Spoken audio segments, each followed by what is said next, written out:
sous le rythme du monde que l'École secondaire Franco-Cité d'Ottawa a clôturé la Semaine de la francophonie 2010. Les élèves ont pu découvrir différents numéros de diverses cultures de partout à travers le monde.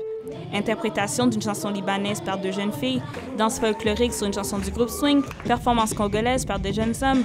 Il y en avait pour tous les goûts. J'en suis très heureuse. Ça a été vraiment amusant. Les gens ont bien collaboré, ils ont bien participé. Ça a été une belle fête.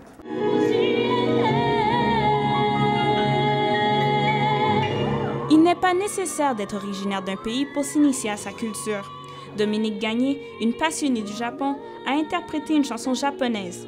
Elle a eu une ovation à la fin de sa performance. C'est une ballade d'une chanteuse quand même assez connue au Japon qui s'appelle Misia.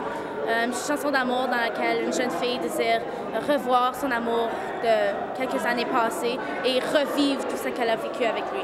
On a eu une chanson en japonais interprétée par une des nôtres qui est franco-ontarienne comme nous, mais qui apprend le japonais et qui est allée faire un séjour au Japon, puis qui vraiment là, est emballée par cette culture.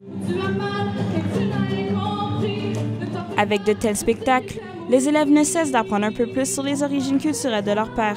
L'École Franco-Cité regorge d'étudiants des quatre coins du monde qui ont chacun leur propre signification du multiculturalisme. Le multiculturalisme, pour moi, c'est la diversité des cultures autour du monde et le fait d'apprendre et d'apprécier la culture de tout le monde dans le monde. Pour moi, c'est une manière de découvrir d'autres cultures qui ne sont pas nécessairement la tienne. Donc, c'est ça que ça représente pour moi. Le spectacle et la Semaine de la francophonie ont été un succès, autant auprès des élèves que du personnel de l'école. On peut donc dire que les jeunes seront au rendez-vous l'an prochain pour encore nous en mettre plein la vue. Daphné Atis, la Cité collégiale, Ottawa.